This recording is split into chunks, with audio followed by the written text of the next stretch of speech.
अस्सलाम वालेकुम। कैसे हैं आप सब लोग? मैं उम्मीद करती हूँ आप लोग ठीक होंगे, खैरियत से होंगे। जी मेरा ना कोमो हो रहा है। कोमो समझते हैं आप लोग? वो हो रहा है। 4 घंटे का सफर है और मैं इतना थकी हुई हूँ कि क्या बताऊँ आप लोगों को। और मेरी कोशिश होगी कि बस मैं जाते जाते सोते जाऊं। मैंने भाई को पूछा, भाई कितनी बार रुकेंगे आप? कहता बाजी जितनी बार आप बोलेंगी। मैंने कहा मैं एक बार भी नहीं बोलूंगी, एक ही वन गो में जाना है तुम्हें, कहीं नहीं रुकना। तो खैर अल्हम्दुलिल्लाह हम लोग मदीना पाक के लिए रवां दवा हैं। बहुत गर्मी है, बहुत सारी जगहों पे जाना चाह रही थी, नहीं जा पाई। और मुझे, आप लोगों को पता है, जब से निकली थी मुझे फ्लू ने पकड़ा हुआ था। और फिर मुझे ऑलमोस्ट 2 दिन तो मैंने हर दिन उम्रा किया है। और बीच बीच में से थकावट भी हो जाती थी। खैर मेरे लिए मेरी प्लेस बहुत कम। अस्सलाम वालेकुम, कैसे हैं आप सब लोग? मैं और भाई अभी एक चीज डिस्कस कर रहे थे, जो कि जिस चीज पे मैं खुद बहुत कटर बिलीव करती हूँ। और वो था कि बाहर के मुल्कों में लोग जब मरते हैं, ठीक है, उनके प्यारे पाकिस्तान में रहते हैं, तो उनको उठाकर वापस लेकर जाना होता है। लेकिन मैं ये कहना चाहूंगी कि जो इंसान जहां मर जाता है, मरे इंसान को क्या पता उसको यहाँ दफन किया जाए वहां दफन किया जाए। तो जो इंसान मर जाता है तो मुझे लगता है उसको, हाँ, उसके इर्द गिर्द कोई जान पहचान वाला नहीं है तो वो एक अलग बात है। अगर उसकी फैमिली चीजें सब उसी जगह पे है, खानदान के कब्रिस्तान में उठाकर लेके जाना कोई समझदारी नहीं है। आई एम सॉरी, ये मेरा पॉइंट ऑफ व्यू है, मेरे पे कोई फतवा ना लगा दीजिएगा। तो मैंने तो अपने घर वालों को साफ साफ बोला हुआ है कि मैं कभी भी कहीं पे भी मर जाऊं, मुझे वहीं दफन कर देना। मुझे वो खानदान और ये और वो, मैं अपने खानदान को ऊपर। ये बात मुझे आज पता चली है कि मुर्दे को फौरन दफन कर दिया जाए। ये तो पता था, लेकिन मैं हमेशा से अपने घर वालों को ये कहती हूँ कि मुझे कहीं इधर उधर नहीं लेके जाना। अब मरने वाला मर गया, मुर्दे को क्या पता उसको कहाँ लेके जाना है, क्या है। सारी जिंदगी लोग बाहर के मुल्कों में गुजार देते हैं, जब मर जाते हैं तो फिर वो थोड़ी देर रोने धोने के लिए, माजरत, मैं मुझे माफ कर दीजिएगा अगर मैं थोड़ा किसी की फीलिंग्स को हर्ट कर रही हूँ, तो रोने धोने के लिए फिर वो जनाजा उठा के घर वालों के ताबूत में डाल के ले जाते हैं और चलो जी। नहीं, मैं समझती हूँ जहां आप फोत हो गए ना बस। और इस्लाम हमें बताता ही यही है कि जब इंसान फौत हो जाता है तो जितना जल्दी आप दफनाएंगे ना, वो मैयत के लिए आसानी है। मैयत को रखना इस्लाम नहीं बोलता हमें कि आप लेट करें, इसको रखें 2 दिन के लिए। इसकी क्या हिकमत है इस बारे में मुझे नहीं पता, बट भाई ने ये बात की और इनकी बात से मुझे बात याद आई कि मैंने अपने घर वालों को क्या बोला। जहाँ इंसान मरता है उसको वहीं दफनाना चाहिए। सही बात, आप एग्री करते हैं इस मैं बात को? तो 100% करता हूँ कि वहां ही दफनाना चाहिए, है ना? क्योंकि हम खुद ये नहीं कहते कि हमें वापस भेजो, कि अगर मरना है तो यहीं दफनाना चाहिए। लेकिन आपकी फैमिली तो उधर रहती है, सामने है ना, तो आपको तो पाकिस्तान बुलाएंगे वो? नहीं नहीं नहीं जी, मर के वापस आओ। नहीं, ऐसा नहीं हो सकता। जिंदा वापस बुला नहीं रहे तो मर गए तो वापस आ जाओ। मैंने खुद अपने दोस्तों को बोला हुआ है, वो क्या? क्या करें जब अगर इंसान, क्योंकि मौत का पता नहीं है, बेशक, एक वक्त मुकर्रर है, कभी भी आ सकती है। सही बात है, तो जहाँ आए वहां दफनाते। सही बात है। अब देखे ना क्यों इन्हें कि आप, तो मतलब आप अपनी अपनी अल्लाह आपको जिंदगी सेहत दे, आपकी बीवी बच्चों पे आपको सलामत रखे। हम सब ने मरना है, तो जब आप फिर मरेंगे तो फिर आप अपने घर नहीं जाएंगे वापस? नहीं, बिल्कुल नहीं। आप अपने बीवी बच्चों के पास नहीं जाएंगे? बिल्कुल नहीं। ये मेरी जिंदगी में पहला ऐसा कोई इंसान है जो, जिसकी वजह से ये मैं वीडियो रिकॉर्ड कर रही हूँ। इन्होंने, मुझे लगा जैसे इन्होंने मेरी बात की है, कि सेम बात, कि नहीं मैं जहां मरूंगा वहीं पे मुझे दफन किया जाए। वरना आज तक किसी से मेरी इस टॉपिक पे बात हुई है ना, तो आगे से यही कहा गया नहीं नहीं नहीं नहीं। घर देखिए, आखिरी रसूमात तो घर वालों की ही बनती है भाई। क्या मतलब, सारी जिंदगी आप लोगों ने बाहर लगा दी है। बाहर रहने वालों को पता कितनी जिंदगी मुश्किल होती है। ये पाकिस्तानियों को लग रहा होता जी बाहर मुंडा है तो पैसे आ रहे हैं, तो ये तो वो बड़ी मेहनत करनी पड़ती है। एक मुझे दूसरी एक और चीज लोगों की समझ नहीं आती, वो यार बाहर जा रहे ना, आते वो फलां चीज लेते हैं ना। अरे वो फलां चीज ढूंढनी पड़ती है, कहाँ से मिलेगी, मिलेगी नहीं मिलेगी, क्या होगा, अगले को ट्रबल में डालना पड़, मतलब एक सफर पे इंसान जा रहा है, दूसरा उसको आप ट्रबल में डाल दें, वो फलां चीज ले आना। हाँ, वो चीज बताएं जो ड्यूटी फ्री शॉप पे मिलती है। अब तो खैर हर चीज मिल जाती है, हर चीज अब तो मिल जाती है, लेकिन सम टाइम कुछ चीजें ऐसी होती है जो नहीं मिलती है। तो मुझे लगता है सफर पे जाने वाले इंसान को कभी भी ये क्या के आजमाइश में नहीं डालना चाहिए, आंदे आया वो फलां चीज लेंदे आना। हाँ, या तो कहें कि यार जो इजी हो देख लेना, या कोई जरूरत नहीं, सब मिल जाए। तो पाकिस्तान से भी सब चीजें मिल जाती हैं। तो अगर किसी ने कुछ लाना है तो कहना यार जो हो तुम्हारे लिए आसान हो मेरे लिए देख लेना। तो इतना सा होता है। ट्रबल में किसी को ना डाले, आजमाइश में मत डालें, ठीक है? ये आजमाइश शुरू हो जाती है। तो मैं यही कहना चाहूंगी, जहां जो अल्लाह पे ईमान रखता है रोजे क़यामत भी ईमान रखता है, जो अल्लाह पे ईमान रखता है रोजे क़यामत भी ईमान रखता है, नबी सल्लल्लाहु अलैहि वसल्लम पे ईमान रखता है, अपने घर वालों के लिए आसानियां करें, ना कि मुश्किलात में। अगर वो लोग कहते हैं ना, न मरे हुए इंसान को ऐसे कैसे हो सकता है कि हम तो खुद इनको दफनाएंगे। भाई फिर जिंदा को बुला लो अपने पास, बाहर क्यों रोल रहे हो उनको, क्यों बेचारों को मेहनत मजदूरियां करवा रहे हो, हैं? तो खैर ये थोड़ा सा था। मैं पहुंच गई हूँ हरम पाक के पास। तो अभी आज फिर हजरत बीबी खदीजा की कब्र मुबारक के पास से हम गुजरेंगे, फातिहा पढ़ेंगे और फिर मैं जाके सीधा अपना उम्रा परफॉर्म करूंगी। आज मैं अपने अबू की तरफ से उनके नाम का उम्रा परफॉर्म कर रही हूँ, उनको हदिया कर रही हूँ। अल्लाह कबूल और मंजूर फरमाए। और मैं अपने आप को इस मामले में बड़ा खुशकिस्मत समझती हूँ कि अल्लाह ताला ने मुझे इतनी तौफीक दी, तौफीक नहीं, अल्लाह ताला ने मेरी मदद की, अल्लाह ताला ने मेरे लिए आसानी की कि मैं अपने माँ बाप की तरफ से उम्रा परफॉर्म खैर करती रहती हूँ अल्हम्दुलिल्लाह। क्योंकि मुझे लगता है जब मैं अपना उम्रा करती हूँ तो मुझे उनका भी करना चाहिए, चाहे कुछ भी हो जाए।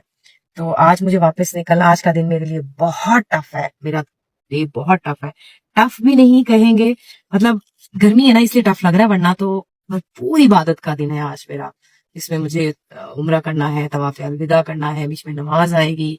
तो अब ना थोड़ा सा रास्ता स्टक कर दिया जाता है, एक एक घंटा स्टक रहते हैं, तो इसलिए थोड़ा टफ लगना शुरू हो जाता है सारा।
मैं तो अपना बीच में आधा उम्रा छोड़ के बैठी हुई है लेडी। जी जी जी जी। आप तुम्हारा कर लो। नहीं नहीं नहीं, जब तक आप ठीक नहीं नहीं मेहरबानी बेटा। नहीं नहीं, जब तक आप ठीक नहीं होंगी मैं नहीं जाऊंगी। ये खाएं, बिस्मिल्लाह करके खाएं। ये जब तक ठीक नहीं होंगी मैं आगे नहीं जाऊंगी। गिर रही थी रास्ते में, मैंने उठाया। इनकी काफी ओल्ड लेडी हैं।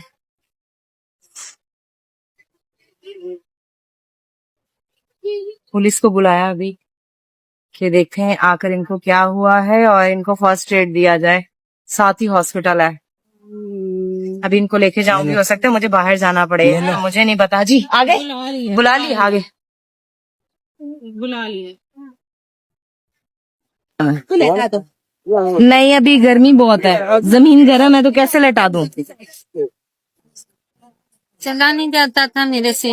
हाँ, मेरी तबीयत इतनी खराब हो गई, अब आवाज नहीं करे। अपने अम्मी अबू को एक छोटा सा तोहफा भेजा है। मैं उनकी एक रात जागने का भी एहसान नहीं उतार सकती, और उन्होंने पता नहीं कितनी रातें जागकर, जब मैं बीमार होती होंगी पता नहीं मुझे कैसे संभाला होगा, मैं क्या करती होंगी, अम्मी मुझे कैसे संभालती होंगी, अबू मुझे कैसे संभालते होंगे, वो मेरे लिए क्या करते होंगे। तो अपने माँ बाप का बहुत ख्याल रखें, जब वो नहीं होते ना उनसे मिलने को बहुत दिल जाता है। तो अपने माँ बाप का ख्याल रखें, और जिनके माँ बाप नहीं हैं, अगर अल्लाह ताला उनको कभी उम्रे की तौफीक दे तो वो अपना पहले उम्रा अदा करने के बाद मस्जिद जुराना जाएं, वहां जाकर एहराम बांध कर आए और अपने माँ बाप का अपने माँ बाप की तरफ से उम्रा करें और उनको अपनी तरफ से तोहफा भेजें। मुर्दे को सिर्फ एक दो चीजें ही पहुंचती हैं, वो है सदका। अब मुर्दे को सिर्फ एक दो चीजें ही पहुंचती हैं, वो है सदका। अपने माँ बाप का जितना सदका कर सकते हैं करें, वो जिंदा हैं या इस दुनिया से जा चुके हैं।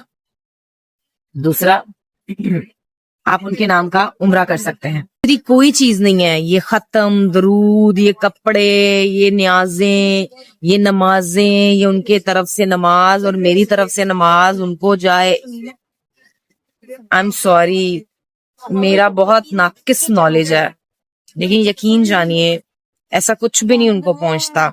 उनको पहुंचता है तो सिर्फ सदका। सदका करें जितना कर सकते हैं, और कभी मौका मिले तो उनके नाम का उम्रा भी कर ले। खुश रहिए। मैं आज बहुत खुश हूँ। मैं जब जब अपने अम्मी अब्बू के नाम का उम्रा करती हूँ ना, मैं जब उनको तोहफा भेजती हूँ, मैं आज बहुत खुश हूँ। मैं जब जब अपने अम्मी अब्बू के नाम का उम्रा करती हूँ ना, मैं जब उनको तोहफा भेजती हूँ, वो दिन मेरी जिंदगी का बड़ा शांत, बड़ा खामोश, पुरसुकून, या पता नहीं क्या गुप्त होता है। तो आज का दिन मेरा सफर का भी है। मैं अपने नबी सल्लल्लाहु अलैहि वसल्लम के घर जा रही हूँ। उन पे लाखों करोड़ों दुरूद सलाम। तो कैसी बात है, पहले अल्लाह के मेहमान, अब नबी के मेहमान, है ना? मजे की बात है ना? बातें नहीं खत्म होंगी और मुझे होटल जाना है। गाड़ी मेरा वेट कर रही है। मैं आप लोगों को, सॉरी लेडीज का फेस ना आवे, मैं आप लोगों को खाना काबा की जियारत करवाते हुए अल्लाह हाफिज बोलूंगी।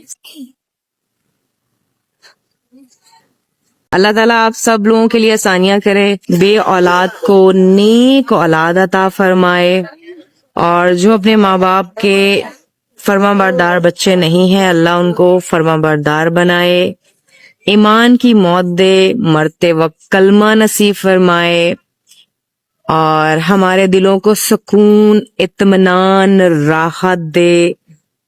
और जितने लोगों की बेटियां दुखी हैं, अल्लाह ताला उनकी बेटियों के दुख दर्द सब खत्म कर दे। और बस जिस जिसकी और भी कोई दुआ है साथ साथ मांग के आमीन आमीन आमीन बोलते रहे। तो खुश रहिए, आबाद रहिए। मेरी तरफ से आज का ये व्लॉग यहीं पे खत्म। और क्या खूबसूरत जगह है ये भाई, मतलब एज ए मुस्लिम तो ठीक है, हम कहते ही हैं, हमारे लिए इससे बढ़कर कुछ भी नहीं है कि यकीन जानिए पूरी दुनिया में इससे बढ़कर कोई जगह नहीं है, सुकून नहीं है। आप इससे ज्यादा कहीं सुकून पा नहीं सकते। तो एक और चीज, जिनकी शादियां होने वाली है, अल्लाह ताला उनकी जल्दी जल्दी शादियां करा दे, आमीन। चलो जी, अल्लाह हाफिज, लव यू ऑल, बाय।